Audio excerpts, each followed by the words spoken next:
Why did they not go out and smash up number 10 Downing Street during COVID? Racism is a societal structure that is created literally to keep people down. Racism can't exist without classism. Go and watch a video by a guy called Jimmy the Giant. Jimmy the Giant sounds like a wrestler. And his special moves like the slam or something. Most people who had a passing interest in rap go, hey, that's that British guy. Oh, got fair income, mate. He's not as good as like 1-4. Was that your Australian accent? Yeah. And they go hard with the bar this year, man. I'm taking the perks. They go left, we go right.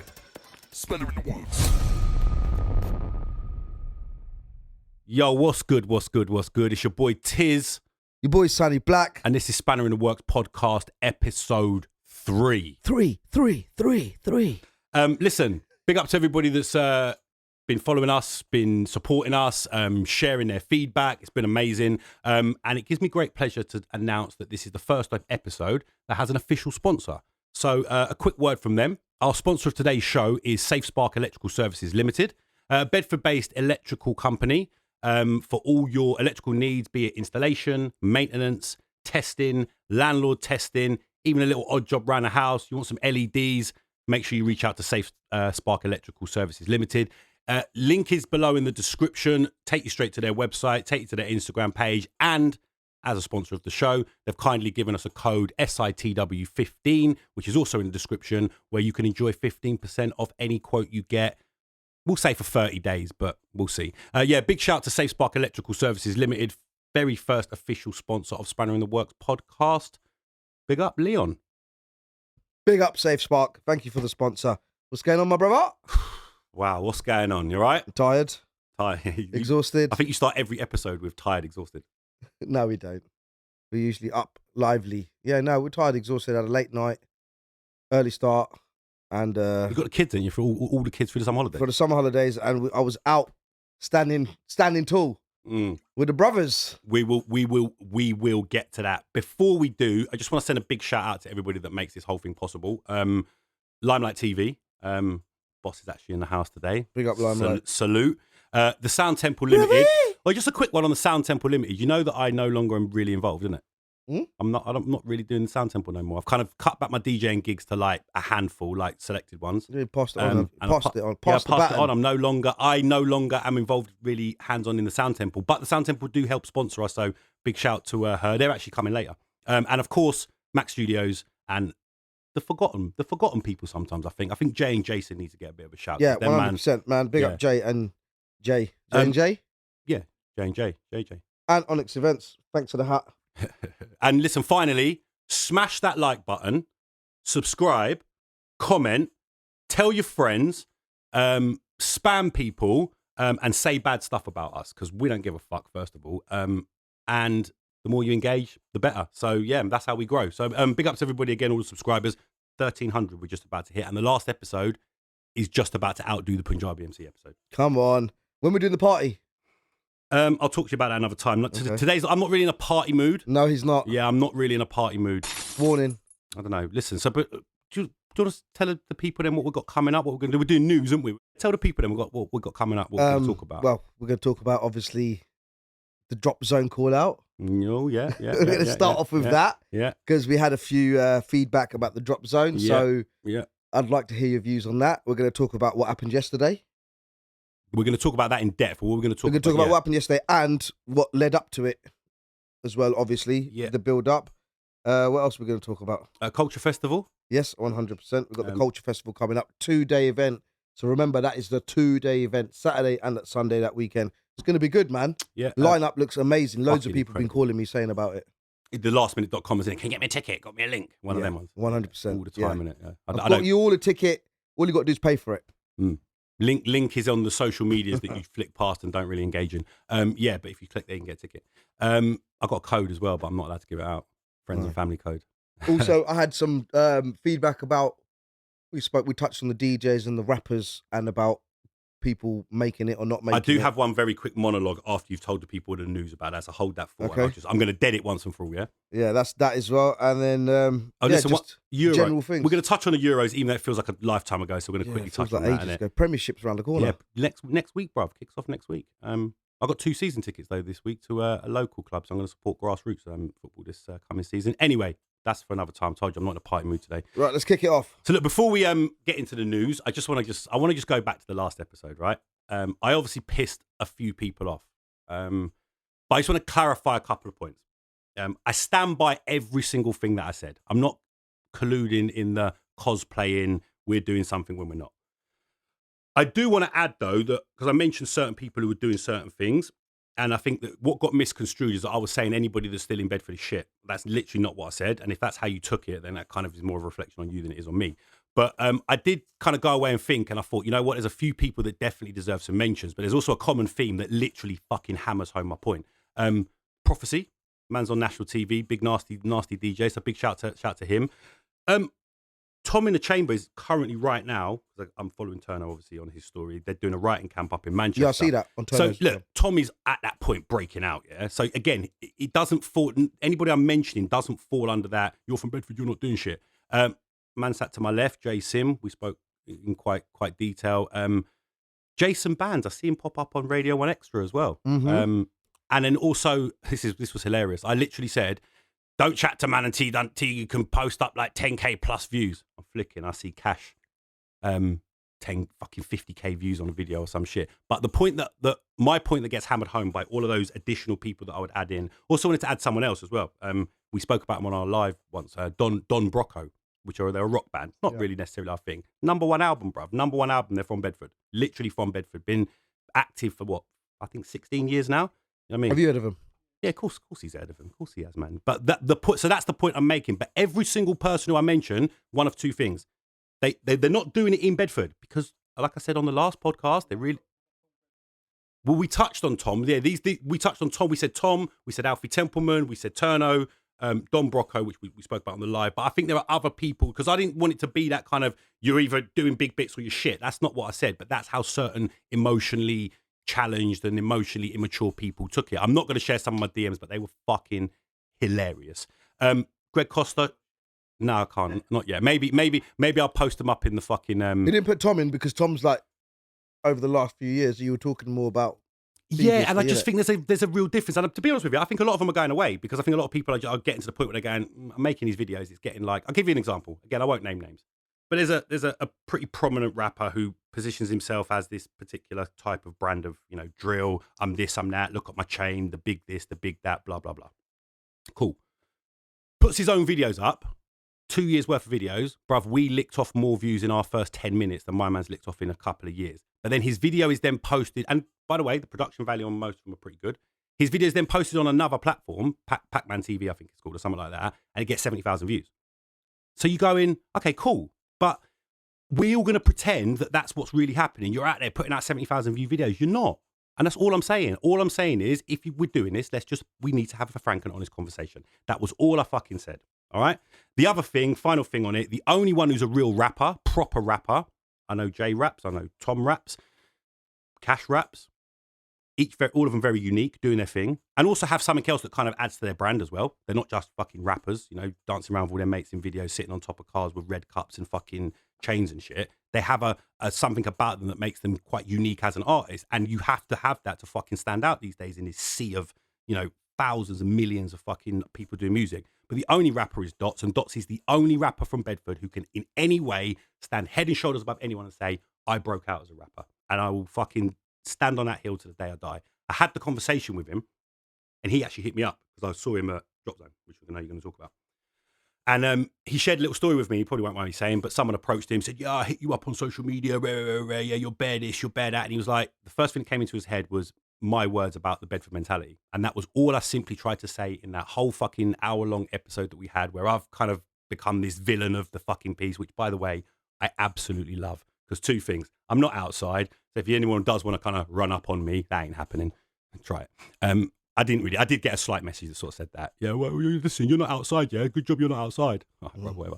Anyway, but my point being is fucking, like, Dots is the only rapper from Bedford who can even remotely say they were a rapper who come out of this town who went anywhere. And on that, you won't mind me saying this, it's not set in stone yet, but we're pretty much agreed that he is going to join us on Spanner in the Works podcast and talk about his whole fucking music career.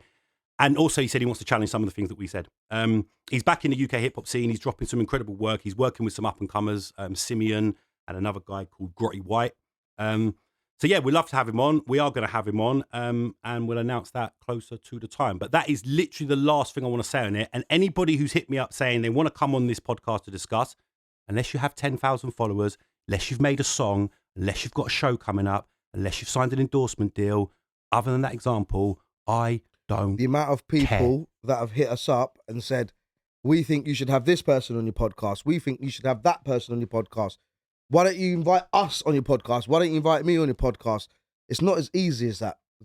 Firstly, it costs to make these things. I don't give a fuck about They're the cost. Sorry to interrupt professional. you. I said I'm not going to interrupt you, but I don't care about the It's cost. professional, and you need to have some sort of substance. You can't just come on so you can show your girl or your daughter or your son or your dad's uncle that, yeah, I've just been on a podcast, let's watch me on YouTube. You've got to have something to say.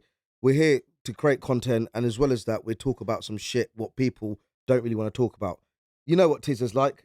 He just says it how it is, and with me, I don't have no filter. So this is why we make the perfect duo. The perfect marriage. The perfect Twat, duo. he's a twat So half the anyway, time. going back to what we was talking about. So Drop Zone, shout out everyone who came to Drop Zone 2. Absolutely brilliant. Was it busy? We had a good night. It did get busy. I was scared at the start because I was like, we've got about 5 people in there. Can I be honest? From what I see, it didn't look. In my mind, I had this whole, and does this play into that stand-up mentality of people in Bedford, or would this just have happened maybe anywhere? But in my mind, I had this thing where you'd had fans of music who were there watching the DJs doing their thing, and from what I saw, it looked like a sort of standard club night, and I felt a bit like people were missing out on something. It was supposed to be. What happened is the setup, it completely messed up compared to what we had it here. Because of the way it was set up, the booth, they decided to use the booth, and then they said they're not going to use the booth, then they are going to use the booth, and you can't have people, like the booth just restricts people from being around. So that was unfortunate, but the night itself was good. I think they said there was around about 300 people in total. That's good. Good sets. Turned up. Good sets. Whose set was the big best? Big up Massey, big up Malice, big up Sean Harvey, big up Covey, Jason Bands. Who am I missing? Whose set was the best? Dots. You missed Dots. Big up Dots. They was all good in their own way. Everyone brought their thing to the table because that's what I asked them. Because you got splinters in your ass from sitting on the fence. Like, come on, I'll be honest with you. Who was the best? It's still not for what I wanted, what I originally planned for Drop Zone to be. Yeah, but whose set was the best, and who was technically the best DJ in your humble opinion? Massey smashed it. Oh, really? He smashed it. He set it off, and bruv, I have never ever heard anyone in my whole life to this very day until last week, anybody drop Fresh Prince of Bel-Air theme song at a fucking club. He smashed it. He dropped an old school hip hop set.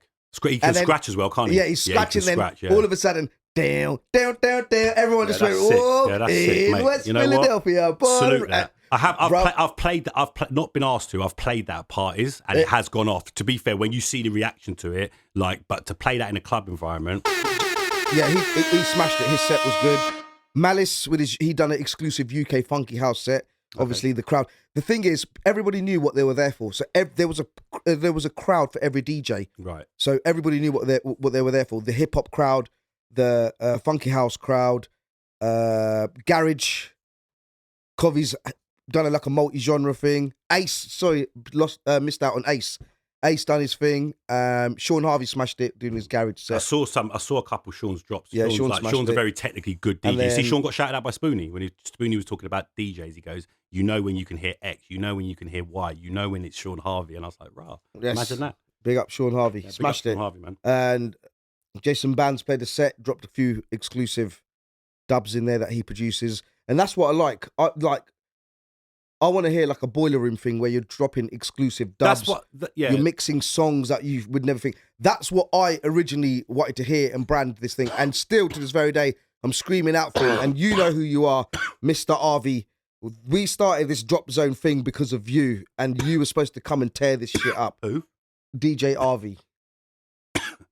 So I'm about. He used to be here for. Keep that in because I'm dying. I've just hit. He used to be here. He used to do the engineering, bit of camera work, bits and bobs. Now he's worldwide. He plays with a Indian Bangra entertainment company called Kudos. Okay. He travels the world with them, and big him up, man. Brilliant DJs. But him, it was because of him we started it, and he's so busy. Every time we've got a date, he's not able to make I it. I think the idea behind it is brilliant, and I think it's good to hear like all the different types of DJs doing their thing. I think that the execution of that has to be, boiler rooms. No, Boiler rooms a different kettle of fish altogether. You know what I mean? It's fucking world renowned. But I think because I've got an idea. Obviously, we're going to do our 1,000 subscriber party, yeah, and I'm not going to share it on air now on the podcast now, but I've got an idea for it that's very much around what you guys are doing with Drop Zone. I think to make it work, in my opinion, I think as important as who you book to DJ, who you get to come, because having the casual like watcher, the casual person for a night out is great, and they might stumble in something and go, oh yeah, that was sick. But I think what enhances that, and again, you learn this when you watch all those boiler room sets, is the people that are on that fucking round those decks, yeah, are so invested in every single minuscule part of that DJing thing. So I think the way that it's just my opinion, but I think the way that because what you guys have started is fucking incredible. And I love the way that you've gone different genres and people doing different things. And like, that's incredible. And although I did call people out, of course I did. Yeah, I want to clash. What I was really saying is I feel that I've kind of got to that level where I would love to be fucking on something like that to test myself. Yeah, that's what it's really about. Yeah, I'll clash, man. It's going to happen. We can do the fun shit and all of that jazz and whatever. I still maintain you need to check my diary because time is money. But by the by, but what I'm really saying is, it's great to see that. But I think to make it fully fucking like what I think you want it to be, it's all about who you get to come and watch. And I think that's where you kind of smaller venue, literally invite people, make it worth them coming. Fucking, I don't know, everybody gets a little fucking bag, like a little goodie bag or something for coming, yeah? And then you've got people who really want to be there, who are invested. Get people who have got really active social medias as well. Get people live streaming while it's all happening. And I think what you do there is you kind of take it out of that club space where you've proved it works. Let's be real. Yeah, so we're building. It works. It's building. Yeah, it's definitely not. We're building, I'm not man. shitting on it. I know everybody We're thinks building. that if I have an opinion on something, And don't I'm forget, shitting on something. it's same as like Well done, UK old school. Yeah. Their events are absolutely sick. I see them ram out, and they've got a unique little thing for themselves. So it's just like that. What's their unique thing then? Because I haven't been to one, and I'm probably not. It started off more of a MC thing. Old school, like grime set kind of thing. They were doing that. It's Miniman and who else? Miniman and fucking hell, man. I must. I got. Fucking, I don't even know. Oh, mate. Yes. But anyway, fucking his name's on the tip of my tongue. I'm so shit with names as well. But yeah, it's obviously we're just starting something. It was a vision Leon saw, and then we made it happen. And it was the first one was a success. Second one was good as well, but obviously there is a vision I've got, and I'd like to see it work. So it's work in progress, man. But shout out everyone for supporting, everyone for coming. There was one thing, a lot of people, man, that walked past were like, obviously we're doing our promotional things. We had people out on the street, bringing people in, etc., giving them little, if you buy a ticket, we'll give you a free shot, all of that stuff. Do you know how many people said, no, we're only out for a couple of drinks because we've got Reggae Land all weekend? Yeah, I think you have to look at the competition. Yeah, that's a fair. That is say Rob. Fair point. What do you mean? What does that mean? Culprit. That's it. Culprit. Yeah, we're very. Yes. We are streaming live actually on the Spanner in the Works podcast. We're streaming live. Instagram, Yeah, not for much longer. We just want to give some of the fans. Yeah, it was Culprit. Big up, Fraser. Yeah, well Culprit. Big up, Fraser, man. So a lot of people said that we got Reggae Festival in the morning. Yeah, and bruv, I swear to God, the amount of people that literally walked past said, "Nah, we got Reggae Festival, and then we're just out for a couple of drinks." Which I think is great. But we managed to get a good crowd. 300 people isn't bad. You'll take that. But again, just going back to what I said.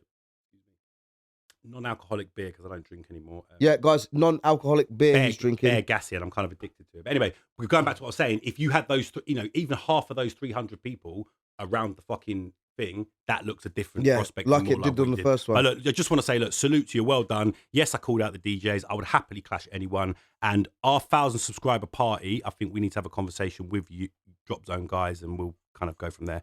Yeah, talk about it from there. So yeah, man, big up everyone that did drop Zone, and I still maintain what I said as well. I'll clash any single one of you except Mass C because man can scratch and I'm not there yet. Big up to everyone, man. So just a couple of one thing I want to really quickly touch on. I want to keep this brief because we've got two main topics that we're going to talk about. We're going to talk about racism and riots and everything that's been going on the past week, and we're going to touch on the Baseman interview off the back of the allegations against Baseman. Blah blah blah blah blah blah. We've got a lot to talk about. We have, but before we get to that, there's just a few other little bits, slightly lighter. Eminem's new album. So, have you listened to it? quick, brief one on the way here. So really briefly, because I'm going to keep Skipping it chorus, brief. verse. It's no, it's not. What he's tried to do. No, that's what I was doing, listening to chorus, verse. But what he's tried to do, so it's called The Death of Slim Shady. It's a concept album in that he raps as Eminem killing off the character of Slim Shady, right? Basically, but obviously he's both of them. But he's saying things as Slim Shady, so hiding behind that, I bet it's Slim saying it. All I can say, I can't decide if it's fucking genius. I think parts of it are. I think the concept of it is great. But then I get to the point, and I did read a review that has probably skewed my fucking view on it, because before I read the review, I was like, this is fucking a return to form. It's amazing. And I'm a big M fan. I always have been. And we can debate. We're not doing this today, but we can debate all day about where he sits in the culture and yada, yada, blah, blah, blah, blah, blah. But I'm just talking about this album specifically. Beats-wise, it's amazing. Jid's verse on Fuel. You need to listen to that. I've heard Jid's verse. Fucking unbelievable, mate. He burns M. Even though M's verse is sick, and M drops that line about RAPER. Yeah. Oh, so yeah, many yeah. essays. And I think that's my problem with it, right? There's a skit on it where he literally does this news skit where he says he's trying to cancel himself.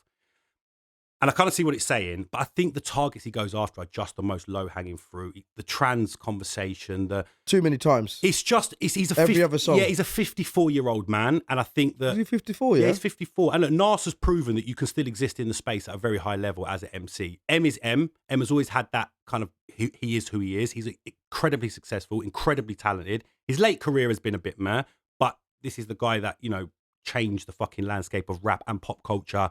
And he's got one of the biggest cosigns you'll ever get in hip hop. And he has a genuine affinity and love for the culture. So we give him, lots of passes and we can debate all the different bits.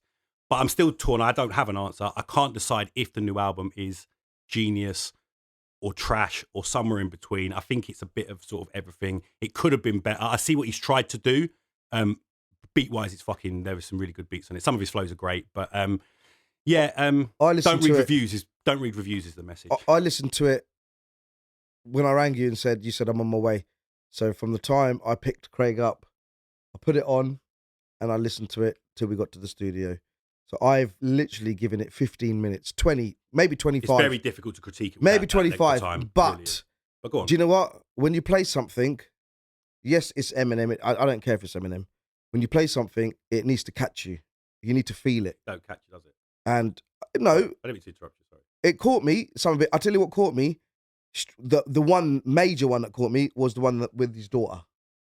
Yeah, where he talks as if he's dying. Where he talks as if he's dying. Yeah, there's some really, mate, there's some great moments. That one caught on me. the album. But the thing is, what I did, I gave it one chorus. I gave it a chorus and a verse and maybe if I've liked it, I might have listened to another half a second verse and then skipped it.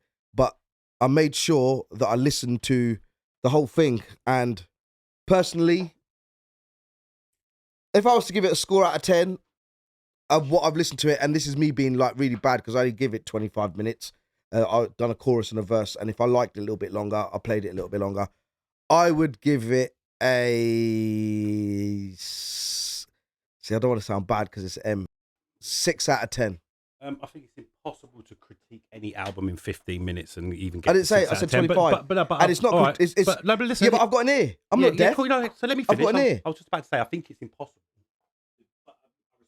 Sometimes a first listen, because it goes back to what I said, don't read reviews. And some of these beats were whack. I don't know where you're coming from, but all the beats were good. Some of the beats were really good. Some of them sounded like they were made on Atari ST from back in the day. One of the tracks was from back in the day, interestingly. But I don't want to spend loads of time on Eminem's new album because I just think the culture. All right, what'd you give it out of 10, Mr. Listen to the whole album? Oh, fucking hell. This is what I'm trying to say. It's really difficult to rank it at this point. I've listened to it a lot. And as you well. shouldn't let any blogs influence you. No, they don't influence me, but it's hard not to read. If you read something, it goes in. So when it goes in... but still, it shouldn't affect your decision. It doesn't affect my decision, but there were some points in it that I ignored. I read the review and I was like, yeah, I chose to ignore that. I chose to ignore that. I chose to... Right, out of 10, what do you give Eminem's new album? 6.5. See? I gave it a 6. 6.5. 6.5. Don't fuck with me, yeah? And he listened to the whole album probably 14 times now. I gave it 25 minutes. Yeah, cut that out, that bit. No, don't cut that bit out. All right, look, so moving on then, because we said what we said about it. We mentioned Reggae Land. You didn't go, did you? Reggae Land. I'd love to go to that. I would have loved to go. That, yeah. But if I would have gone, firstly, I would have had to got a babysitter. Yeah. And then, Mrs. needs to buy a new dress, all the rest of it, everything. Do you know what I mean? It's just... So speaking of festivals, we've touched on it a little bit, but let's go into a little bit more detail about it. It's coming up. It's the third one, 17th of August at Priory County Park. Gutted. And also Gutted, I can't be 18th of August. Yeah, you can't. You're not there. You there at the start? No, I've got gig, man. So you're not there at the start at all? I'm gonna come at the start to go and give a helping hand out, and then I've got to shoot off to my gig. Regional Culture Festival. I know I'm going to miss it. Mo Stack, Sweet Female Attitude. Even though I've got a gig with Sweet Female Attitude in Coventry. I saw that. When is that? I'm coming to that. I said I'd come in it. Yeah, come. Yeah, I don't work full time anymore, so I've got loads of time to myself. Yeah, man. We've got loads of gigs, loads of shows. It's all going good, man. It's just everything's just go at the minute, and just getting cussed because I'm not at home and I'm coming back late, starting early. But it is what it is, man. We're trying to make something generational wealth. That's what we're trying to do here, innit? Yeah, man. So the lineup is unbelievable. So we've got Mo Stack headlining the Saturday, and Jazzy B of Soul to Soul. I grew up listening to Jazzy B, man. Club Classics Volume 1. Oh, moving. Come on. Just quickly, there's a slightly side quest. You ever remember the DJ Clue cover of Back to Life from Mary J. Blige? No. Incredible. You look at you know what I'm talking about? Yeah, Clue on one of his mixtapes back in the day. Me or him? Clue back in the day had a mixtape. It was an album, and there's a cover. Mary J. Blige covers that. It's unbelievable. So yeah, lineup: Mo Stack, Jazzy B, Lisa Mafia, Super D, and MC Cold Step, Sovereign Sound, Omar, Romeo from So Solid, Lifford Shillington, DJ Dan the Man from So Solid. I can keep going. Dawn Penn, so many. Sean Harvey, Twin MCs, Ras Kwame. I'm gassed for this one. The Amy Winehouse Experience, Onyx Stone, the aforementioned Sweet Female Attitude, Denzi, who'll be performing Monster Boy. That's going to tear the fucking place down, that is. Maxwell D, Funk Odyssey, Saxon Sound, Sophia Soul, and DJ Spoonie. Co-hosted by myself. Yeah, man. And OJ. We've OJ also Simpson. got Covey. Who's OJ? He was a Every friend. time you say it, I think of OJ Yeah, Simpson. he was a friend of Rowan's. He co-hosted the last one. I think he does a bit of Funky House MC. He's a really top guy, man. Big shout out to OJ, I bet you know him man. by face. You'll know him by face. Go look on their website. Man. If you look on their website, the first pictures be him and MC Rankin from last time. Every time you say OJ, I think of OJ Simpson. But you've also got Covey's going to be there with his dad playing on the Sunday. You know who else is playing? I can't wait. Frenchie and Brownings. I don't know what Frenchie's doing, but Frenchie and Brownings are playing. Okay. Good luck to them, yeah, man. good luck. Yeah, of course. Why did the room go like funny? Like, I don't know. You was waiting for the salt to come there. I don't know. You mentioned it like it was. I'm just curious as to what Frenchie's doing. That's all. I just don't know if he'd be DJing or hosting or what. I'm just curious. Are you cool with Frenchie now? There's the spanner in the works. You love one of them. No, you dropped his name, innit? Nah. I thought I'll ask, innit? There's never an issue anyway, was there? Yeah, there was. Uneasy truths, but too old to care. Grown up. Everyone's grown up, innit? Yeah, but just because you're grown up don't mean you can't have issues with people. You still have issues with people and be grown up. It's just how you handle them issues as a grown up. That's what I'm saying. But yeah, nice. It's uneasy truths. Like if I see him, he sees me. We walk the other way. Anyway, but let's bring it back to positive because I said I weren't in the most positive mood today. But the Original Culture Festival does make me positive. I am so excited for it. I cannot wait. There's a lot. Listen, Bedford has a lot now. Summer sessions, Part in a Park ting, Reggae Land's just Big up the things, road. Man. Tom Jones, all that. Yeah, lot turned all that up. River Festival. I Iggy think Azalea, not Iggy Azalea. like whoever. Yeah, not Ariana Grande. my point- One of them. Who turned up at the park? One of them ladies. Avril Lavigne. there's been loads over the years. Dizzy and I said Wiley were about there. 3 Corrupt names. FM were there. Like, but my point being is, obviously, Corrupt FM. obviously, yeah, they were one of them. Yeah, they were on the set. The I one, feel like I'm the missing member of Corrupt FM. Oh, I'd smash it. Yo, it's MC Grinder. Switch MC. Come see me in the Adi party. I'm the missing piece, bruv. Trust me. They need an Asian MC in there. They got Chabadi, G. They need me. okay, so where was I? I completely lost my train of thought now because you went off the Original Culture Festival. Yeah, festivals. Sorry, yeah, festivals. So what I was saying, Bedford has a lot now, right? It does. Way more than we had back in the day. But I do think this is really, if you excuse the pun here, making it's a money, really man. culturally, no, you don't make money with festivals, bro, believe me. Original Culture Festival is, if you excuse the pun, really culturally important to Bedford. Obviously, there's the legacy of Rowan. 100%. Yeah, man. And like that will always. That's the main thing, man. Yeah, absolutely. And I think, if Big up Rhino Selector. if he could see his vision now, like, it's just incredible. And I think I was talking to someone the other day. I did a charity event where a young lad had died in a car crash a few years ago, and I DJ for them at they'd have a memorial game, and then I DJ for them afterwards. Load of house heads that love gear, but great guys. Anyway, and we were just talking. I was talking to one of the guys, and I was saying that not many people get to live forever. I don't mean in the physical sense, But I think things like I music. was going to say, no, No, not in the no, no one does. But what I mean is, some people are very fortunate and lucky in that they leave shit behind that carries on long after them. And I think that Culture Festival is kind of the epitome of that. You know what I mean? Like, you know, the fact Rowan literally passed. Yeah, man. The fact that Rowan literally passed 2 weeks before the first one, and then to see what it does, and you know, yeah, Fiona needs like Big the up Fiona, biggest man. shout out like in history, because that girl has like worked her ass off. Yeah, man. You know, she. And we're here to support all the way. We're here to support she you does all great the way. work, and listen, don't fuck about her either, mate, because she does not play. But yeah, so big up to everyone at Culture Festival. I cannot fucking wait. And guess what? First 2 hours, I'm the opening DJ. So expect to hear some bangers, yeah? Man like bruv. Big Tizz. Bro, I don't even fucking practice sets ever, right? I turn up, yeah, I read the room and play. Turns up and does his this thing. this one, I have planned this set out. I've got 2 special guests coming out on my set as well, and my goal is simply to set the tone for the rest of the fucking day. So, boy, get ready. And you can't be there, No. dickhead. You can't be there till 3 o'clock. You cannot be there till 3 o'clock. Is that what we're saying? Hopefully. Maybe I'm going to try and push it till 5. If I could be there till 5, then I've got to shoot off. Yeah, that'd work. All right, look. So yeah, Culture Festival. Check up the links in the bio all over our social medias. Get yourself down there if you're from Bedford, or even if you are not. Yeah, man. Support your people here, man. We do loads of people do events. Loads of people do functions and stuff. So support your people. Bedford's a big music scene, man. Massive music town, music scene. Despite what I say about fake rappers.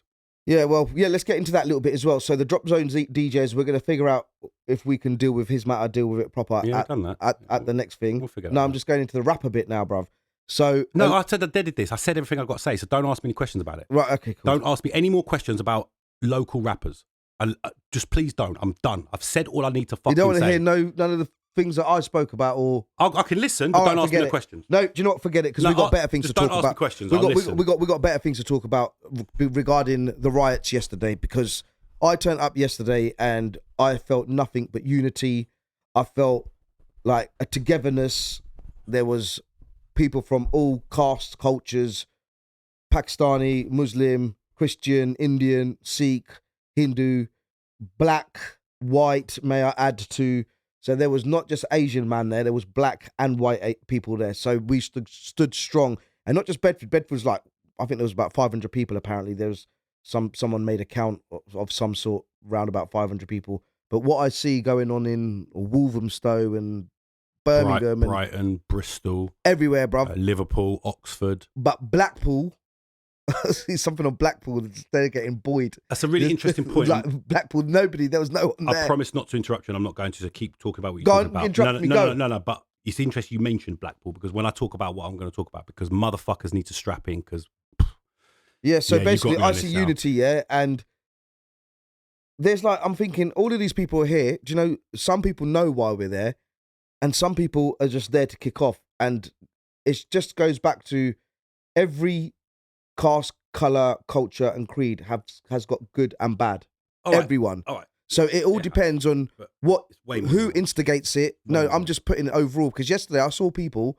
So the majority of us were Yeah, there. some people wanted trouble yesterday. But Majority can of I us just, there can I to just compete. interject real quickly? But some people Bruv, are looking for bruv, trouble. I wanted smoke yesterday. I went out yesterday, Yes. not for smoke. No, not for smoke. Let me just say, because I'll let you carry on. But I went out yesterday fully intending to defend myself, the communities close to me that have people who are brag. Because let's make no fucking mistake about this. I'm not dressing this up. This is, the whole last week has been about one thing and one thing only. Talking about One thing and one fucking thing only. Yeah? The colour of people's skin. Right? We're going to get into the nuance of it when Bear you in ask me mind you're questions mixed of what- race. Yeah, I am mixed race, but of course I am. But it's Exactly.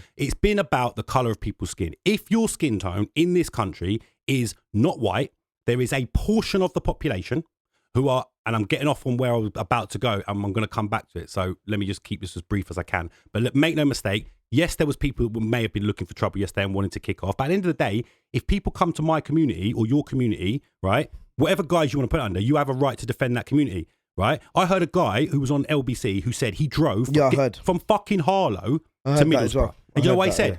You know what he actually said? And I'm going to try and, if we can during the edit, post up these clips. I'll clip them up and see if they can put them in, because you have to hear and see it to motherfucking How believe it. stupid But he said, they are. because it's the blacks, like they're just always trouble. And then the guy said, well, what do you mean? Well, not all of them, like 95% of them.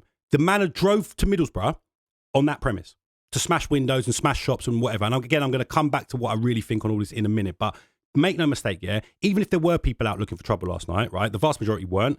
And yes, people made a stand and said, no, not in our name, our streets. And I do get that. But it doesn't take away the underlying problem that in my entire life, I'm 45 nearly, right? 45 years on this planet, this has existed. Now, it exists in different guises, under different governments and different fucking whatever. But it's never gone away, ever. And until we are, the thing about them, and I mean by them, and I look down the camera when I say them, I mean ignorant, far right, primarily middle-aged men, a lot of them very much crossing over into the football culture, who have this notion that this country was once great. I heard a guy say, well, it's not like it used to be. It used to have pubs and betting shops. And we laugh. But what is also really vital to understanding this, it ain't just them, because they are allowed to flourish and foster under a system that is sustained and built on white supremacy, okay?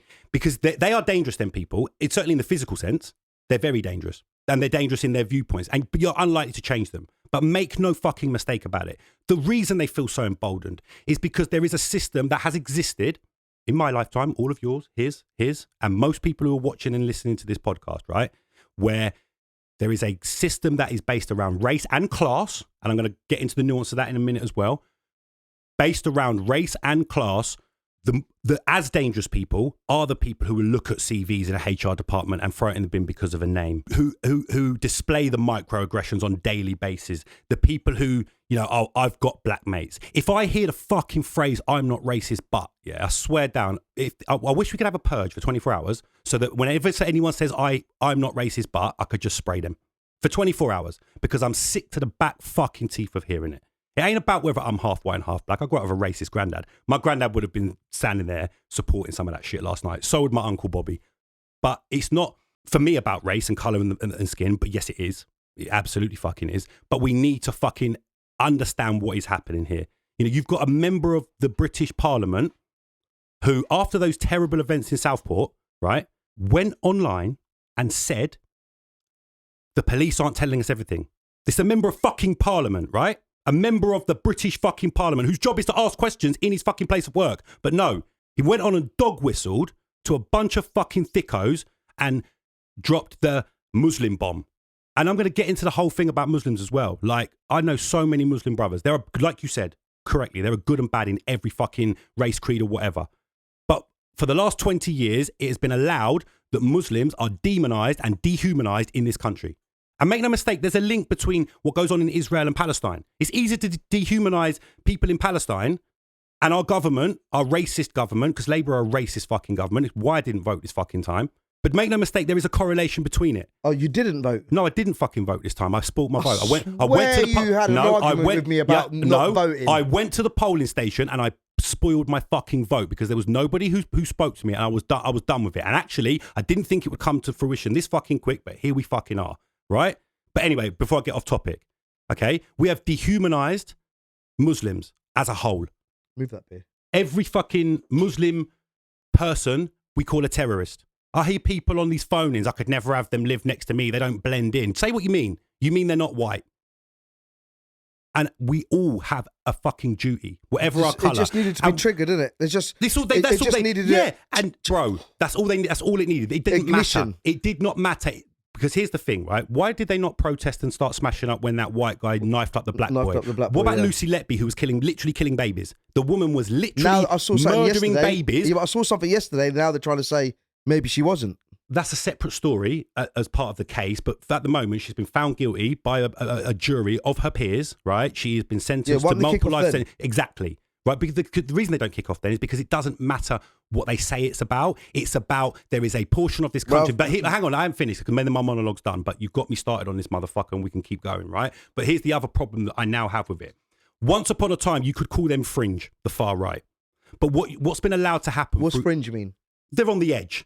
They're hardcore. On the fence. But no, they're on the edge of it. There's not many of them. They're not huge. But here's what's happened. And this has been allowed to happen by right-wing press like the Daily Mail, whose paper needs burning today. Oh, everybody came out in unity. Them motherfuckers, for the last 20 years, have dog whistled to the fucking uneducated, poor people, because that's what this is really about. It's about class. These people have been brainwashed into thinking that the brown person is the person that's stopping them having food and money in their pocket, when really it's the white people in Westminster and the fucking elites that are doing it. And they've managed to make all these people go, oh, let's all blame the and the We'll get demonetized for that, but we're not monetized yet, so who gives a fuck? And I'm on a roll. But this is how passionate I feel about it. Yeah, but hang on, and this is my final sort of bit on this. But the problem that you've got now is this. It isn't just the far right fringe, because what people like Farage have been able to do is talk to the people who are a little bit older and who have seen their communities change. And what they've done is they've held up Muslims and basically black people. BLM was a fucking another reason they wanted to kick off about. 11 years ago when the riots in London, it was all the same shit. Brixton in the 80s, Luton in the fucking 90s. It doesn't matter. It's always been the same shit. They're always there. But the big problem we have now, we have a racist fucking government. Islamophobia and anti-Semitism are rife in the Labour Party. They're rife in the Conservative Party. They're probably not that bad in the Liberal Democrat Party, but no one gives a fuck about them. So our governments are fucking racist at their core, that supports a regime that is literally, let's be real about it, committing genocide against, conveniently, brown people who happen to be Muslim. And you've got the people who you would have called a bit more moderate, who have been emboldened by the likes of Farage. And here's why Nigel Farage is way more dangerous than a Tommy Robinson. Because Nigel Farage looks like your fucking granddad or the guy that goes down the club, and he speaks their fucking language. And one other thing to consider in all of this as well, they're all rich. In no small part through this hatred that they peddle. Well, until our generation this racism is never going to die out. The apple doesn't fall far from the tree, yeah? I agree. You brought up with what you see your parents do. If your parents are using the N-word or the P-word, you're going to use it at some point. But the racism is not going to stop until it dies out. It literally has to die out.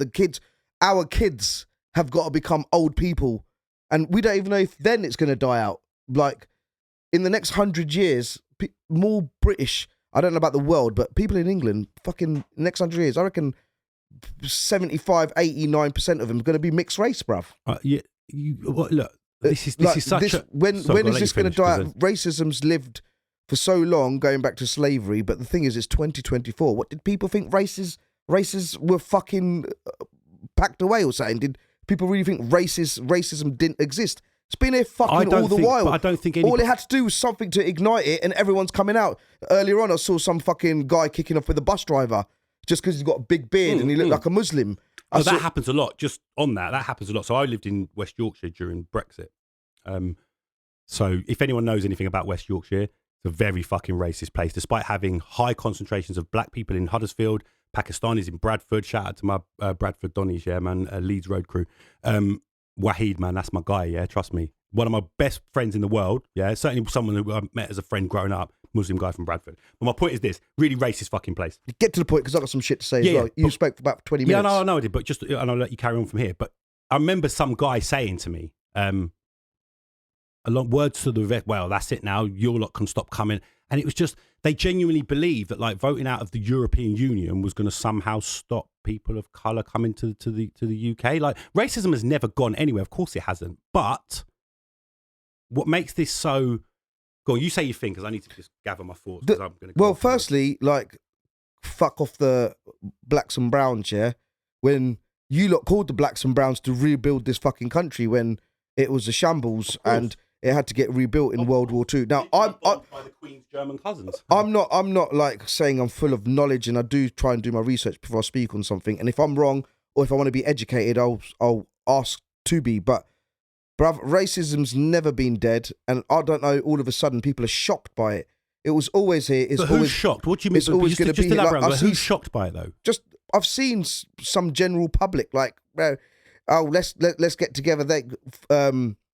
Even the white people that are out with the black and brown people, yeah, like being against the fucking, what do you call them, fascists? Fascists, yeah. Being against the fascists, being the fascist, and I appreciate the support, but all of us, it's like a little bit of a surprise to people. Like, I find it like people a little bit, and then how dare they, or why are they coming out? It's always been there. Yeah. All it is, it needs an excuse. Now, I'm going to touch on another subject into racism. Now, going out to my Indian community, how the fuck are you going to sort out the black, the brown, the black and white and the brown thing when us lot are fucking racist in our own community. Us Indians can't sit together, a Sikh, Christian, Hindu, whatever else, unless there's a community member or everyone's all cool with each other. Everyone's calling each other fucking racial slurs because of their caste system behind their backs. Just the other day, I was told I was called a racial slur because of a group of friends were in a racial slur and someone said something behind someone's back and they think man don't know. But this is my Indian community I'm talking to directly. So how the fuck are you lot going to sort out anyone else's shit when we've got our own problems internally? And then they want to stand next to white and black guys saying, yeah, we're all racist in some way. I'm not being funny. I've been racist. I need to respond. You've been racist, I bet, in the past. Deep down, if we've been in a traffic and some fucking white, but you fucking white bastard, or if some black person, or some Indian, you fucking, everyone has, even accidentally or whatever else. Every one of us has got a little bit of racism in us, whether we like it or not. It's a matter of how we use it, how we express it. Am I lying? We've got 4 people in this room. Let's be honest, innit? That's like saying I don't wank. Let's just be honest. I'm ready to respond, but I need you to be finished so I can respond. All right, go on and respond. Sure? Let's go. All right. So start the clock. I think what you've done there, I think a couple of things there. You raise a really good point about prejudice and discrimination within communities of each other is an issue. You can talk about things like, and I hate this phrase because it's bollocks, because we never talk about any other ethnicity when we talk about crime other than this phrase, but you can talk about crime within the black community, black on black crime. You can talk about the caste system that you brought up. You can talk about any kind of ethnic things. I've seen documentaries on mixed race children. Yeah, if they got a white mother or a black mother, all of that, and it depends on how they're brought up and their ethnicity and all that. Cover all of this. Yes, I've got so much to cover on this, and trust me, I know you think I go on, and that's why I'm really trying to let you say what you want to say. But I think because I just wanted you to touch on something that you can touch on. What's really interesting is that you've said all of that, and I'm going to be honest with you. First time I'll probably publicly admit this. A lot of what you said there is an element of truth to it. Have we all said a racial slur towards another group in private amongst maybe? Of course we have. But listen, that is not the same thing. No, it's not. I'm not saying it is. Let me respond. I'll let you come back if you want. Store them up. It's not the same thing, okay? First of all, we have to look at and understand what racism actually is. Now, first of all, racism was man-made. It was created. There wasn't any real, there was divides along tribal lines going back. But I think if you start looking at the first kind of examples of when Europeans started implementing systems of where they perceive themselves, this is what white supremacy is, they start perceiving themselves as above people of colour. I think, and don't quote me, and I'm going to recommend a book that will cover a lot of this for you, a few books, was probably around the 14th or 15th century. It really became to prominence in the 7th, 16th, 17th, 18th centuries with the transatlantic slave trade. But what you have to understand that it's a societal structural thing that was created. Is it a British thing? Because very, very much. Only when British invaded India. It kind of is, yeah. Only when the Britain, England, is it England, UK, Britain? That's where the caste system came from. When they invaded India, that's before then. The Hindus, the Sikhs, and the Christians would sit there and share meals with each other. It's called divide and conquer. Divide and conquer. There you go. It is literally cookie cutter, and it's paint by numbers. It's exactly what you're seeing today. Let me explain it really simple. The British government and Farage and all of them, tells all of the white poor people who look like them, it's the black people's fault. They turn on each other. We're fighting each other. Now, good. Now's the time to really bring this in. A good book. And if you haven't read this book, anyone in this room, by the way, and you ain't read this book, please don't come and talk to me about this subject because you ain't qualified at this point. And I mean that for real. Go and read AKALA's book. It's called Natives, Race and Class. And I emphasize the word class. Race and Class in the Ruins of Empire. It's part biographical, but it's a real critical examination of race and class in the ruins of empire. So that should answer your question, is it the British? Go and read that book. All right? So going back to what I was saying, once we understand what racism is a societal structure that is created literally to keep people down, right? But it's very much, racism can't exist without classism. Now you have to go and watch some videos by a guy called Jimmy the Giant. I love Jimmy. He makes YouTube videos. Jimmy the Giant sounds like a wrestler. He used to be a parkour guy, but he makes special moves like the slam or something. He makes like videos about social stuff. He's made a really great video, and I'll post the description in the link below. He's made a really great video about class in Britain, and I think you have to watch it and understand the part that class plays in our society, right? There is also the fact that because Britain was at the forefront of effectively the invention of racism, the legacy of that still continues today. The same way the legacy of racism still affects black people and people of colour, the legacy of white supremacy infects these very people who are now working class and haven't got a pot to piss in, but it infects them. It's almost the phrase, there's a classic football chant, and I'm not going to apologise for the language I'm about to use because it happens, but there's a classic football chant where they chant, I'd rather be a p*** than a Turk, I'd rather be a p*** than a Yank, and I've used those two because I've been in pubs when they've said them. And it's that superiority complex of two things. We used to rule the world, rule Britannia, Britannia rules the waves. So we have that island mentality of we used to rule the world, so we are still superior. And then the poor working class at least have someone else to look down on and say, well, at least I'm not at least I'm not at least I'm not a fucking immigrant. And that's what we have to understand. And until you can, like... What's a blocker? A what? Blocker. I mean, a blocker. Maybe something. No. So until you understand that, you can't... You have to understand that to have a better understanding of what goes on. Now, those things that you talk about, like, you know, individual bias, that N-word, that P-word, look, it exists. We know it. We call ourselves the N-word for crying out loud, right? But that's not what we are talking about here. We're not talking about that. And you've got a group of thugs, that they're an army, 15,000 of them went on the rampage. But you've also got supporters, you know, the old grannies who has seen her street change, who are emboldened by people like Farage. And the only way that fucking changes, because here's what we're good at doing. Like I said, they've got to die out. No, but they won't, because that's not... Of course they're going to die soon. Well, here we are some 4 centuries later, and it doesn't seem to have fucking changed. We might not be in motherfucking chains anymore, but you only have to look at things like the prison industrial complex and see the disproportionate people of colour who inhabit the criminal justice system to understand that although the fucking vehicles might change because we move on and we're so more enlightened these days, the fucking structure of it remains exactly the fucking same from top to bottom, bruv. And until we can understand and recognise that, we're forever going to be going, oh, let's protest and whatever. But it can only fucking change, and I don't know how, because I don't have the answers, mate, because I fear. My fear is... Do you believe in this higher power system where there's certain elite people are controlling everything, and it's all an agenda, and everything's done to cover up things? In the conspiracy theory deep dive icebergs on YouTube, fundamentally, do you believe in all that shit? No, listen, let me answer. No, I don't. In that iceberg. So you don't believe there's a hidden agenda? Let me finish. Please, if you're asking me a question, let me answer the question, and then you'll get the answer that you keep pressing me for. Go on. Because I'm really fucking like, I need you to listen. I'm listening, go on. Thank you. Now I forgot. Do I believe in the conspiracy theories, iceberg, like videos you watch on YouTube? No.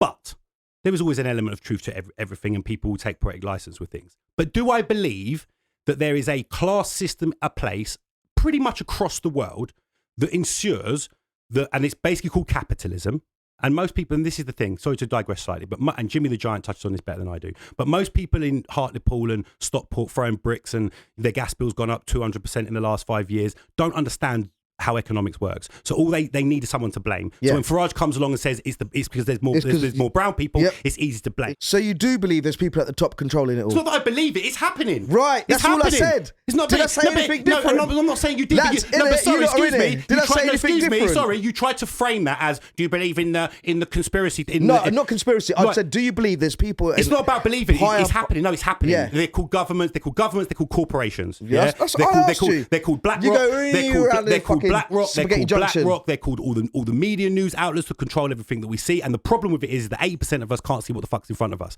People use the term woke as if it's some kind of like, oh, you're woke. Big up Cat Williams. Yeah? Like, it's fucking there, bruv. It doesn't need to be a conspiracy theory. But, the question, which hopefully should bring an answer, but who the fuck knows, is how the fuck do you sever the fucking head? It's how you wrap it up. It's how they wrap it up. How do you sever that fucking head? Because you're not going to stop race riots. You're not going to stop brown people being discriminated against. As a community and as a society, we can stand up against it. But I think it has to change fundamentally in all walks of life. We can't just have like knee-jerk things like, oh, now I'm going to hire black people for a period of time. It has to be like root and branch change. And unfortunately, in a society that is controlled by elites, you're not going to see that shit, bro. No matter what happens in this world, you gave us COVID, you made us stay indoors, you fucking put the bills up, you raised the gas prices, whatever else. Whatever you do, everyone just gets on with it.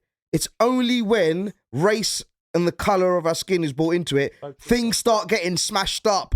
People start getting scared. Don't smash up because your gas bill went up. But not us. Not us. You know the people, the literal Look at people. all the shit. No one's smashing that because of COVID. Exactly. But you know the people, and I agree with you. Now, I'm not going to get into a COVID debate with you, but I agree. I totally agree. Why did the Steve, and we're going to call them Steves and Garys, and I'm sorry Steves and Garys, because there's some great Steves I know. Tony. But we're going to call them Steves, Garys and Tonys, right? They will, by the way, Gary is about to die out. Craig's.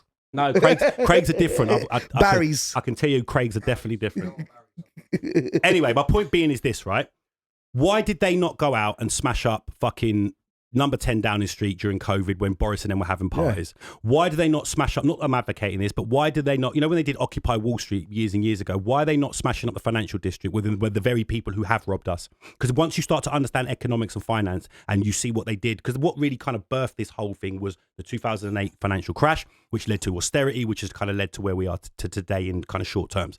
And again, I know I've got bare political on this. I am going to post lots of links in the description below so you can go down rabbit holes and understand this shit for yourself, yeah? But it's the only way that... Look, you have to accept that 80% of people are just thick as shit, and I don't mean that in a bad way. I kind of do, but they're just going to drift. They either don't know, don't show, or don't care, right? Which leaves a really small number of us who can really do anything. And even then, we don't have a lot of power, but we can do what we can do. Be it me ranting to you on a fucking podcast and making people watch some videos. I don't give a fuck what it is. But... it's the only way this all changes, like to answer your question and finish off on this because I've got nothing else left to say because I've got a couple more things to ask you. But not me. Well, I'll answer. But we all have to fucking do our bit and hope for the best. Obviously, fucked, basically. Obviously, you articulate it better than me.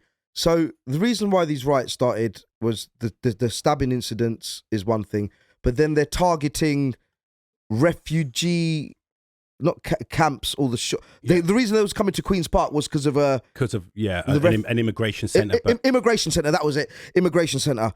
Now, am I right in saying like the blacks and Asian community have been here for fucking 70, 80 years That's now? A great point. Yeah. So Windrush. Well, Windrush was 1948. Windrush, the Indians, the Black so we're closing on what, 60 years, 70 years? So you're coming for the immigration. No, what was it again? What office? Immigration office. So the blacks and Asians have been here for how long now? Mm-hmm. So who are the migrants now? Who are the immigration? Because for me, I thought it was the Eastern Europeans. Would you like me to answer that? So why the fuck aren't you lot trying to attack them? Yeah. Because these Albanians and Romanians and all these lot will smash the fuck out of you lot. Like, is that why? Is because do they think that black and Asians are weak compared to them? Because they know these elbows are running things in London now, and then next minute you go pow, pow, pow, and the next minute game's done. So they'll wipe out everyone in one go because they come from a third world country, so most of them, or some of them. Am I right? Not third, but ready for war. You're there or thereabouts. Ready for war. You're there or thereabouts. Yeah, but like, certainly ex-Eastern bloc. But am I right in saying they're coming to attack like the black and brown? But right. And we've been here for like 80 plus years. And the refugees, the Eastern Europeans. I'm going to answer this because this is again. I'm asking a question. And I want to give you an answer on this because I think I do have enough knowledge on this. So yeah, listen, there's always been waves of immigration into the UK, but the main real kind of the one we're living in now, that we're a product of, Jay's a product of, you would have grown up around so many people from it, is really started in 1948 when the Windrush generation, which is so famously, celebrated as they should be. You also had a wave of South Asians coming off the back of World War II to help rebuild the country because they were part of the empire. You had a lot of Polish left over from the Second World War. Bedford is unique in itself in that it was very, very mixed up. But my granddad fought in this. We had a lot of Italians who, interestingly, Italians were on the Axis side during World War II, but we had a lot of Italians because of the brickworks. But anyway, by the by. But here's what's happening. You've always had immigration into this country, and immigration should never stop. Interesting fact, immigrants don't take out anywhere near as much as they put in as a whole, whereas indigenous people who live here and have kids and are here, are far more of a drain on the public purse than any immigrant family could ever be. Go look it up for yourself. I'll put a link in the description. But the fundamental thing is this, Sonny. So what you've got at the moment, you do have a lot of immigration. You've got people coming over illegally who are allowed to seek asylum in this country under the 1953, I think, Geneva Convention for asylum seekers. Britain signed up with many other countries that says if someone is fleeing persecution or war or famine or anything in their country, they have a legal right under that framework to choose a country to seek asylum in. Cool with me on that, yeah? Yeah, but the point I'm trying to make is... Yeah, I'm getting to it, but go on. Who are these people? They're after the immigrants, but they're coming after the wrong people. I'm coming to that. But so you get asylum seekers. You also get legal migrants. You get some illegals that come over. Now, the reason we would stand with the Eastern Europeans too, mate. Now, the all reason day long. Now, the reason... all day long. Okay, I'll simplify it. The reason they don't fuck with Eastern Europeans is because Eastern Europeans are white. Why is no one going after the Ukrainians that have been here for a couple... Not that they should, but complain about Ukrainians because Ukrainians are white. This is not about immigration. It is not about boats. Yeah, but technically they're not white. They're white They're skin. yellow. They're white skin. Oh, fucking hell. We're trying to have a serious fucking conversation about this and we're getting stuck on semantics. They're white people. They're white people. All right? I don't care what the shade is. They're white people. They're Europeans. Do you think they consider themselves as white? Yes.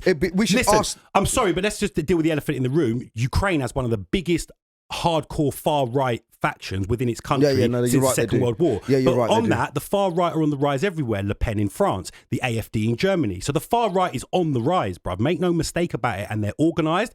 They fucking are able to. They're able to make great use of the internet and mobilise. So don't think that this is something that a few protests are going to fucking get rid of and go away. But the people they're going after at the moment, it doesn't matter who they are. The reason it seems like we've got a big immigrant problem at the minute is because our outgoing government, the biggest waste of space since any government in existence, statistically, by the way, they fuck the whole situation up. They've caused a backlog. They can't process shit. So people are having to just stay in hotels. Yeah, it's not their fault. These people are fleeing shit. But here's a good question. And I'm coming back to what you said, which I think is great. If this was really about what they say it's about, yeah, or no, if the far right were honest with themselves, they're white, yeah, so they're less of a target. Don't get it wrong, they still target them. But I heard a guy on LBC saying if he had a Polish family living next door to him, right, he would be okay with it because they blend in. That's the. What do you think he means? What do you think he means? Yeah, going to my right. This was my next point. Now, but I hadn't finished my other point. Go on. You finish your point. My final other thing, and this is really simple. Going to something that you said. If these far right dickheads were honest with themselves and what they just said, like, right, fuck it, we don't like black people, so we're going to fuck with a man them. They can't. Could you imagine them turning up to Brixton, Harlesden, Hackney, fucking Southall, fucking Harrow? Well, they were waiting yesterday. They weren't. Everybody was waiting. Yeah, we were waiting for them. I went to Hounslow. They did not show up because they don't want to know, bruv. They want to attack areas that can't defend themselves. They want to attack hotels. If they really wanted to come out and fuck with a man them that have been here for generations, 3 generations deep, our dads remember it, our granddads remember the fucking Nazis and the far right and the skinheads back in the day. Do you think they could really fuck with us? Of course they fucking couldn't. So if you want to bring it, Tommy and your fucking boys, we'll meet you anywhere. And that's what I was saying to you earlier. I didn't go out looking for violence last night, but I was ready. I came for smoke last night, bruv. Because if they'd have come and attacked communities with immigrant people like my parents, my grandparents and my dad when they came here, yeah, they attacked that community. It's my duty to fucking stand up for that community. So talking about, like you said, promoting this shit, all I keep seeing on the TV and the media and every post I'm seeing is like coverage of this racism. The new interview with Piers Morgan and is that new? What's that geezer's name, Dilly man? Hussain. Andrew Tate. Oh, there's a new interview with them lot. That's not new. That's not. No, there is recently. Since the riots. Recently now, there's a new one. I come out yesterday, I think. Oh, I watched a little bit of it this morning, but all I'm seeing is the media coverage. One blonde lady saying, "Yeah, she was on some podcast. It is a famous one. I think it was called Time or something, and she's on about, yeah, well, I'm all for it because wolf whistling is one thing, but nowadays... Oh, I heard this one, bruv, yeah. Like, or why to get wolf whistled by builders, but that's one thing, but now I'm getting, like, people following me and stuff like that. Did you see that interview at all?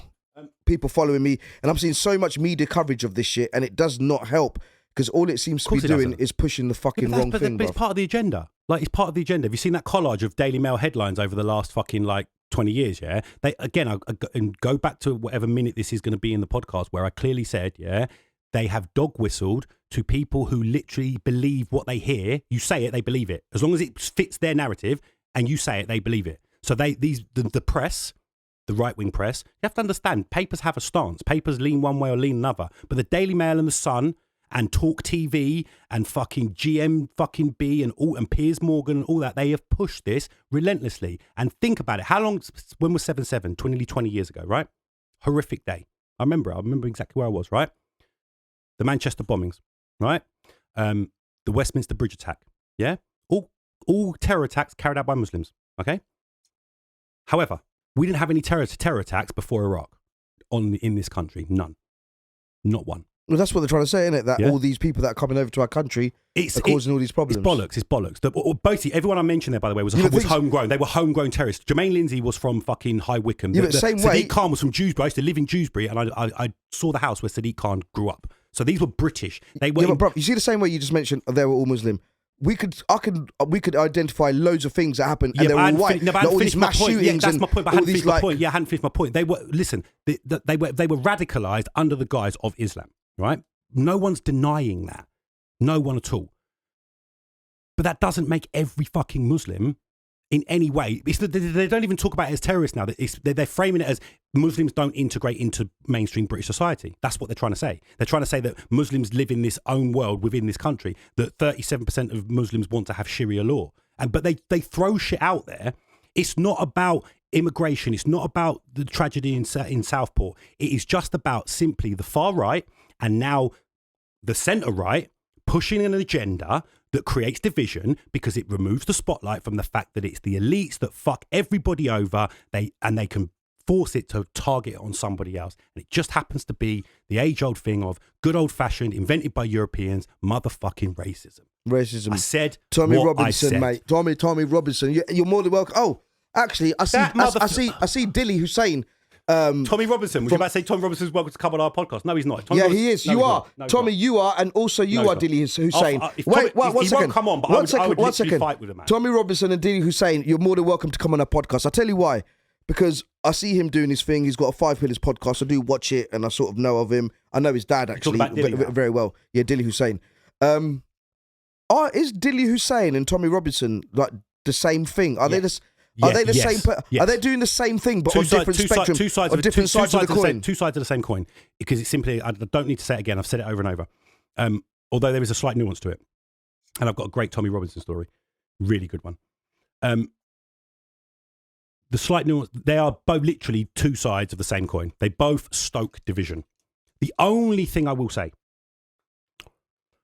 and I'm not defending Dilly Hussain, I had an idea who he was and I watched the Piers Morgan interview. He's a very clever guy. His direct opposite really would be Nigel Farage because he talks the language, Dilly Hussain. I watched 20 minutes of it, like you and the Eminem album. But what I got from that 20 minutes was like, smart guy. Very, very fucking smart guy. Knows what to say, doesn't answer questions.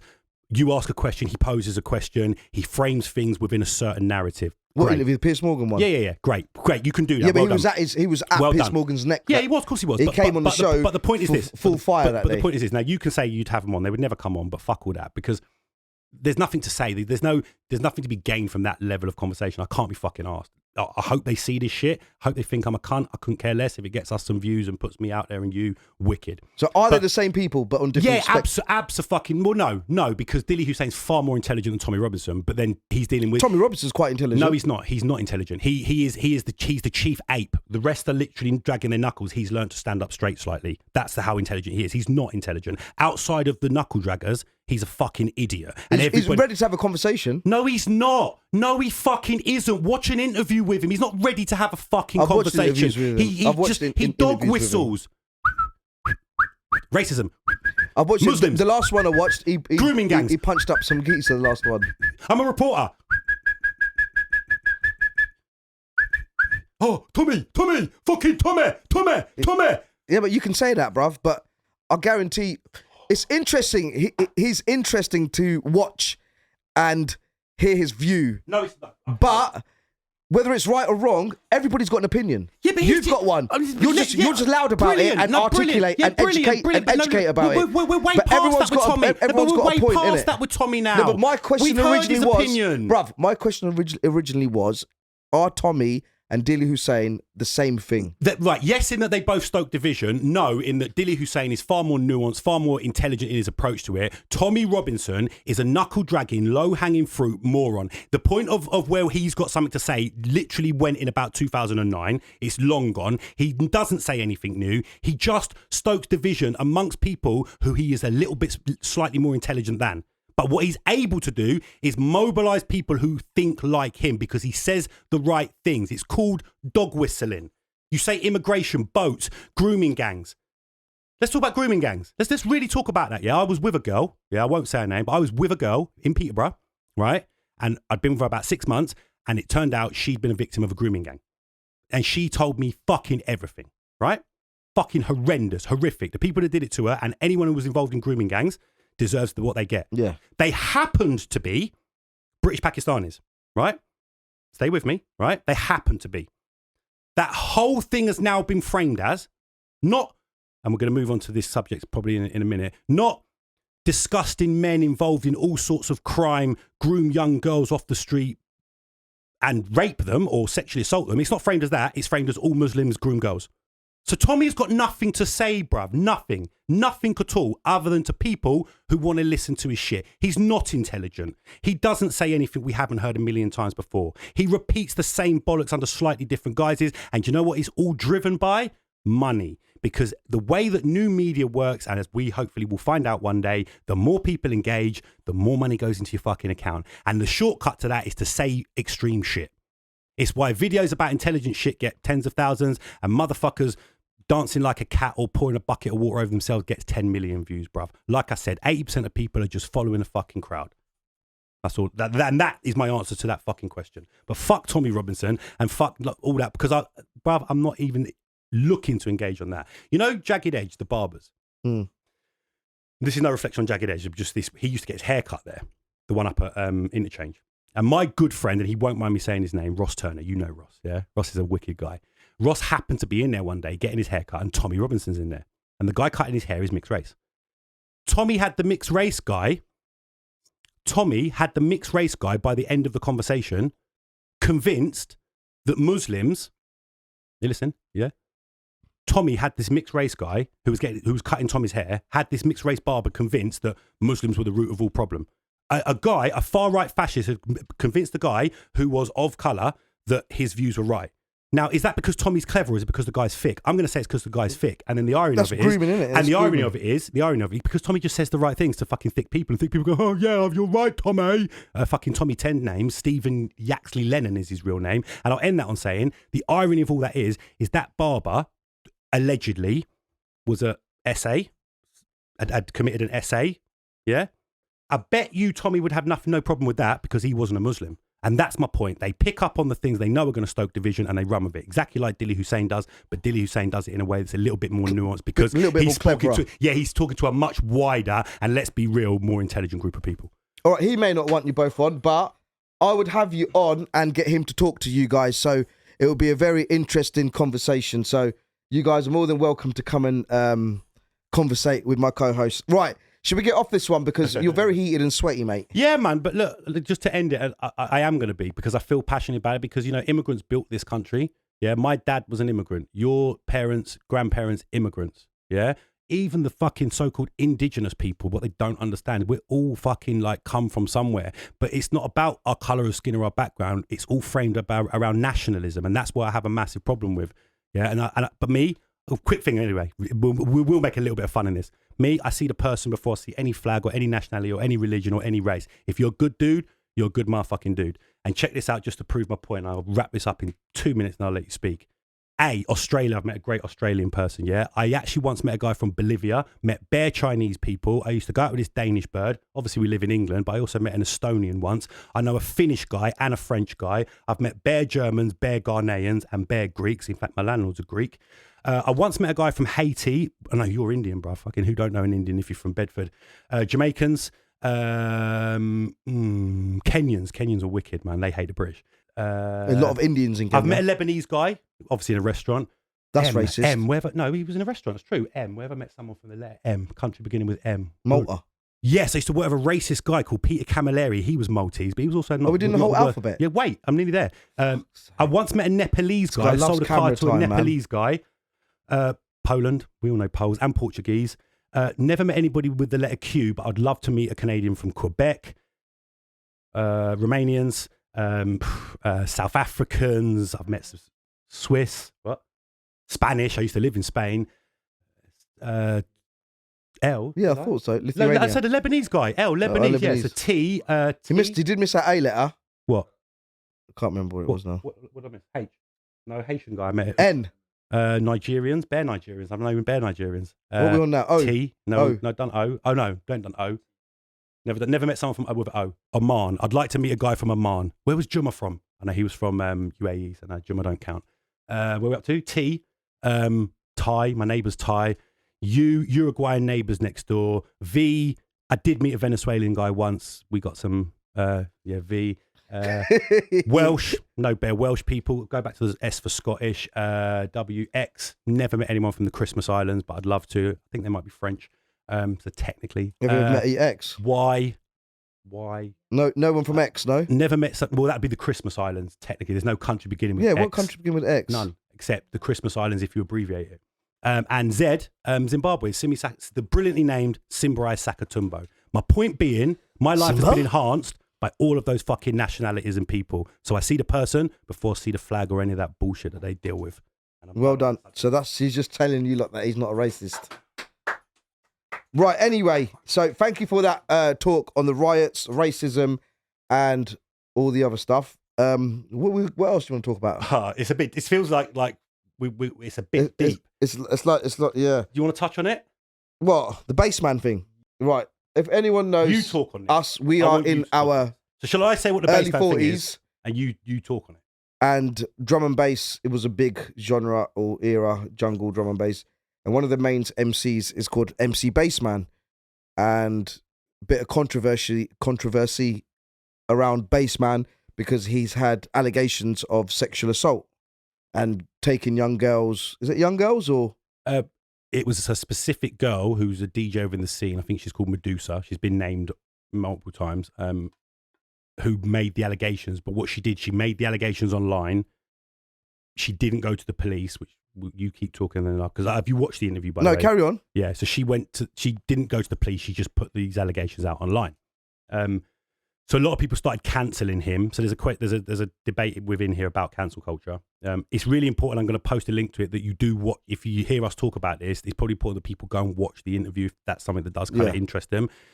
I don't want to get into too deep on it. I actually did though. I don't know if you saw my story. I actually tagged Baseman and the podcast that he was on and said we are going to respond to that podcast. Go on, let me hear your response. And he said, the guy who runs the podcast called the Central. Look it up. I can't remember. My brain's like quite frazzled, but the Central something. I'll post again in the description. But he said, "Oh, this should be interesting."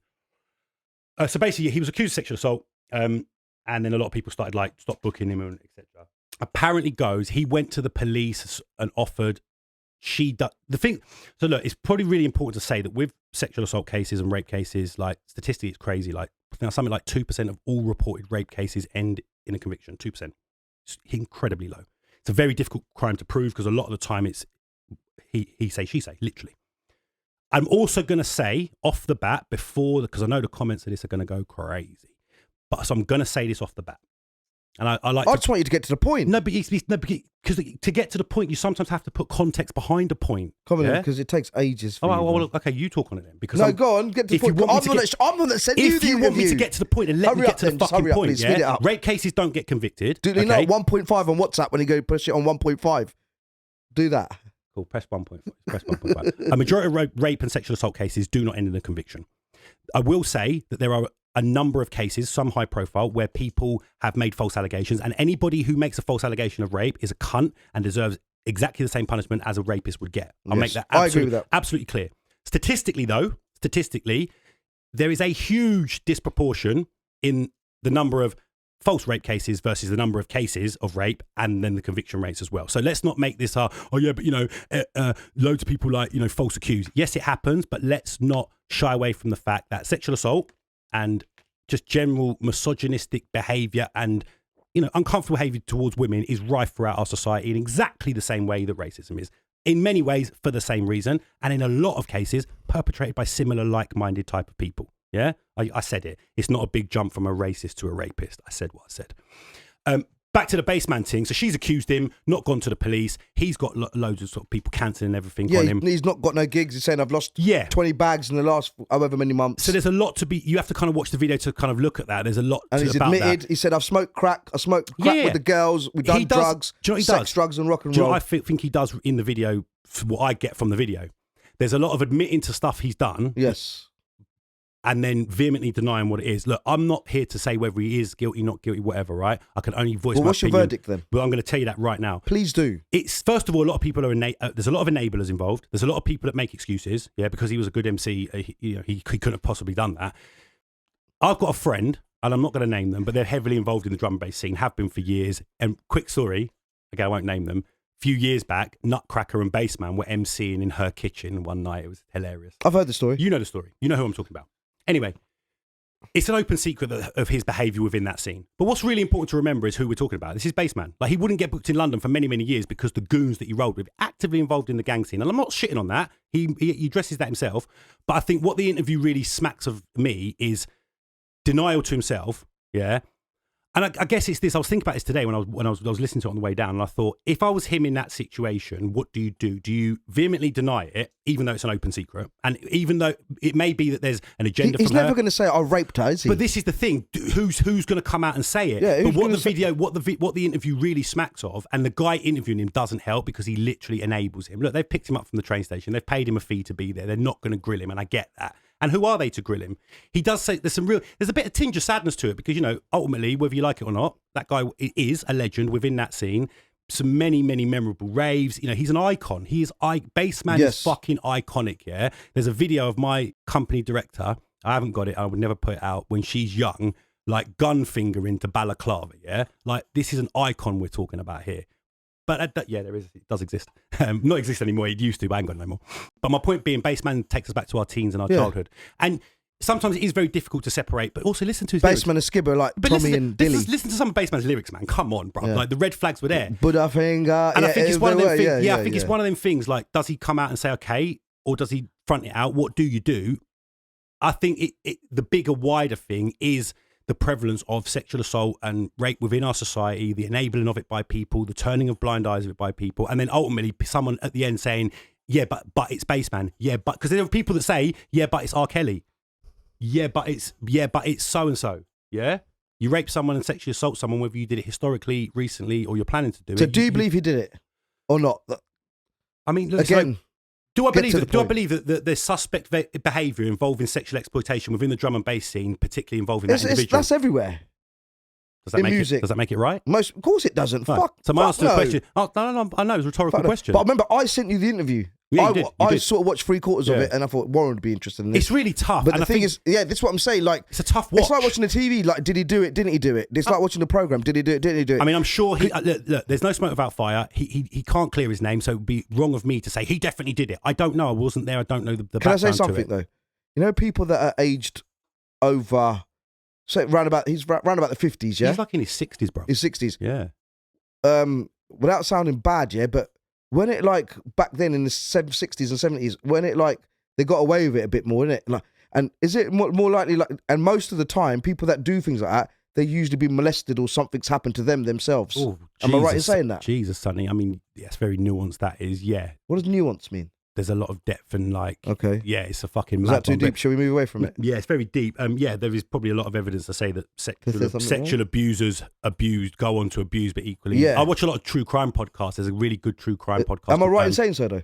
Yeah, the abusers... If someone's abused... All right, let's get off this, because on the real... I reckon rapists should be killed. Ooh, like murderers. Now, fuck me, we've gone from racism, far right...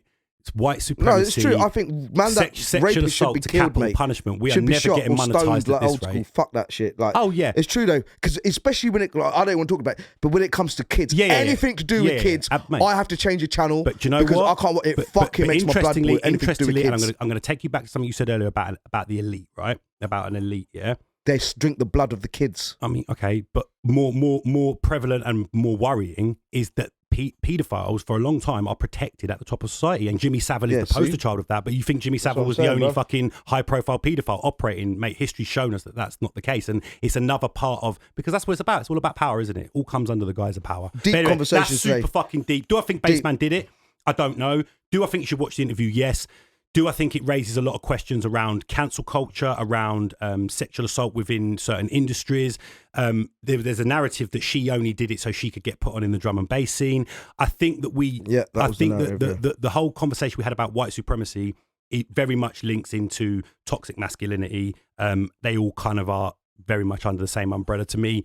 But yeah, go watch the Bassman interview. Watch it, man. It's a shame though, because it's sad. Yeah, part of it's really sad. Part of it's really like weird. there's a lot of enabling by the host that goes on. He really like, you know, But a lot of it's happening now. R. Kelly, P. Diddy, fucking my guy now, who we just talked about, Baseman, Skibber. They were saying stuff about Skibber just after he passed away. The man's passed away, can't defend himself. They started saying stuff about him at one point as well. Yeah, Michael Jackson did, you know. Michael Jackson. Yeah. Listen, bro, on a quick one, my Bridget said something to me. Elvis. Yeah, but Jay-Z's an interesting one, right? You know I'm a massive Ho fan, yeah? Yeah, I've been hearing a lot about him, man. Yeah, but something hit me, right? Even, like, there's loads of YouTube shit, but something that factually hit me was this. And I'm going to frame this in a mad way that's going to make you go, whoa. And my Bridget pointed out to me. So he would have known what R. Kelly did to Aaliyah. Yeah. And he's partners with Dame Dash when Dame Dash is in a relationship with Aaliyah. And then he took Aaliyah off Dame Dash. No, but not even that. He then goes into business and partnership with his business partner's girlfriend's alleged rapist. That's fucked. Deep that. And I'm a big Ho fan, man. And if it comes out that he was a slicker P. Diddy, then I'll never listen to Reasonable Doubt again in my life. But my point being, based on facts, just on a factual level, and I think you do once keep raising, you get to that level, yeah. But I think you keep raising a lot of great points, and I think as well, like, you know, you're gonna have to go back and listen to some of the music from there. Like, I know times have moved on, but the misogyny, like, within rap when we were younger was fucking rife, bro. Even R. Kelly songs, bruv. No, but even just your average rap song, like every single woman was a bitch. Like I think between the ages of 15 and 21, I'd never referred to a woman as anything other than a bitch or a hoe. Because rap made me listen. Yeah, come on, we celebrated that shit. I got hoes. Right, so moving on. I just want to fuck you. Yeah, all of that. No and kissing and hugging. What was the other one? Who loves you? AKALA. What was his one? Who? So that was sick one, man. He had. I can't remember. Anyway, put it in your mouth. Put it in that one. Put it in that one. What's his name? What's his name? AKALA. See, I was nearly there. Anyway, so that's the Baseman covered. Now, next thing I want to ask you: will UK rappers ever be as big or on par, or even respected by the rest of the world and appreciated like US rappers? In many ways, they already are. You have to look at the size of the market. By the world, I'm on about. Yeah, in many. So my answer's the same. In many ways, they already are. You have to look at the size of the market as well. Like Atlanta's market is literally twice the size of the UK's entire market. So you have to look at that. So no, they'll probably never be as global. But are we ready for even respected? I mean, they already are. Because I've seen they literally already are. Do you know how many things I've seen about the accent? They can't stand our accent. Cool, but some people can't. Some people can't. It's not everybody. Like you're asking me a question about something that's subjective. Like some people like certain people and some people aren't, and you're never going to change that. But I think, most Americans, most times I've seen. They're like... Yeah, but Sench is doing bits. Skepta's always done bits over there. And I think it depends on which audience. You know, America's took 320 million people. They are not all the same. Yes, there are people that fit into demographics, but clearly based on sales and based on touring and based on all of the typical metrics, yeah, man, we already are. Like you could... You know, if you went to most reaches of the world and showed a picture of Sench, Dave, Skepta, Stormzy and Kano, most people who had a passing interest in rap would go, hey, that's that British guy. I don't like his accent. Or, oh, God, fair income, mate. He's not as good as like 1-4, but we quite like him. He's all right. Skepta came down under. Like we're not. Was that your Australian accent? Yeah, I was okay. That's quite good. But what I'm saying is, I think, are we ready for that? Now, come on, bruv, we're already living it, man. Like facts are facts, isn't it? Like, you know, I mean, most people know who's who, and yeah, I think. So you think? I think Sench has been the one though, and I think this is generational as well because you got to understand that the demographic of music changes. It's youth-driven culture. Yes. I think Sench is that one who's kind of gone and hit up this, their age. He's the one that's gone to America, and the young generation of America have gone, hey, that British guy's quite sick, man. You see that one where he talks about American shit, like, and him going on established platforms. Is it Little Baby, that song that? The song Baby, but also go back to his LA Leakers freestyle. The one where he compares. Yeah. Bruv, and listen, talks about Americans the UK went. slang. Yeah, Americans went. You see the comments on it. Americans went, hey, this guy's fucking sick, man. Yeah, man, he's talking about ops and shit. Like, trust me. So yeah, we're living it, man. Big up, Saint. We need to get WD-40 for the next time on that chair, man. It squeaks like anything. I thought there's a mouse in here. Right, cool. Mental health. Oh. Now, I've always been like. Mental health. Back in the day, we just got slapped by our mum or dad and said, shut the fuck up. Which contributed to our poor mental health. So do you think more people suffer with something in particular? Do you think more people suffer with PTSD than what we or they know of? 100%. Do they even know that they got it? I know so many people definitely not with so much potential, but their anger gets the best of them. Can't get diagnosed. Or end up doing something stupid, which then stops them from reaching their full potential. Bruv, I don't even need to answer that. In fact, I'm going to give you the fucking first and only round of applause of this episode, mate, because you've just hit the nail on the head. Like, fucking, of course, the answer to that is absolutely yes. And it highlights, again... What is PTSD? Post-traumatic stress disorder. So it's where you go through a traumatic event, and then when you have the disorder, I mean, I'm not an expert, but the crux of it simply is you continue to relive it, and it plays itself out in nightmares, terrors, and mood swings and all of those things. But the issue we have is we have a complete lack of mental health facilities in this country. Do you think black and brown Asian people in particular, and black Afro-Caribbean, try and like stay away from? It's very much stigmatized. It's stigmatized within those communities. Definitely, you only have to look at a famous case from this town of somebody who killed their. And I don't want to say it because I don't want to. Yeah. Mental health was at the heart of that. At the heart of it. Why can't we say it?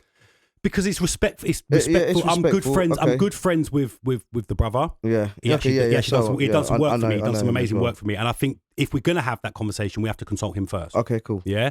But you know what I'm talking about, and yes, certain people hear this and read between the lines. But I think it's definitely stigmatized within minority communities. And when you look statistically, black and brown people have less access to these facilities, disproportionately to their white counterparts.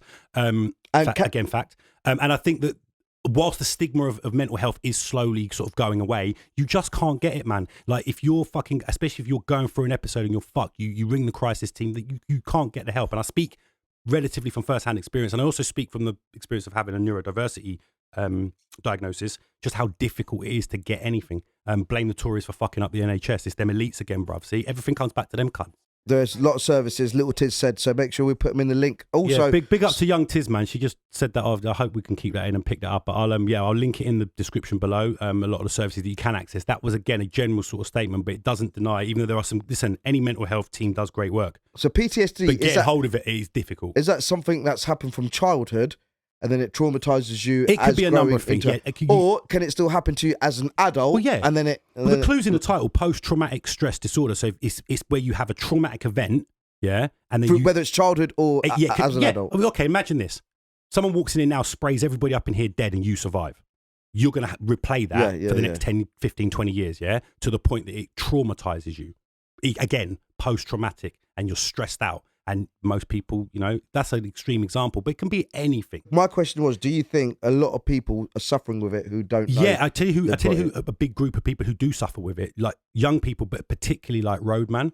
Like people who've been desensitized to stabbings and fighting and all that shit, they experience a lot of post-traumatic stress disorder, and it manifests itself in further anger, which further perpetuates the cycle of violence on violence. Like it's, again, it all roads lead to Rome, Jeff. Jeffrey. All right, that was the last thing. Really? Unless you want to talk about the podcast thing. You put written podcast. I don't know what you want to talk about podcast. I think it's been an exhausting episode for not just us, but everyone watching it. But I think it's been fucking good. And I think like sometimes these things act almost as like fucking impromptu therapy I'll tell you sessions. what I have been seeing a lot on podcasts. Scraps. You keep talking to me about scraps. Like I keep seeing them. Someone enlighten me on scraps. Scraps? Who's scraps? No, fights. Oh. Yeah, but not Scraps the rapper. Scraps do a podcast? No, Scraps is in fighting. Yeah, but who does the podcast? Not Scraps. Oh, RTM podcast. Young Spray. Yeah, I told you I'm shit with names, innit? Yeah, Young Spray does it. Yeah, so I watch loads of podcasts, bruv. Yeah, you're the podcast.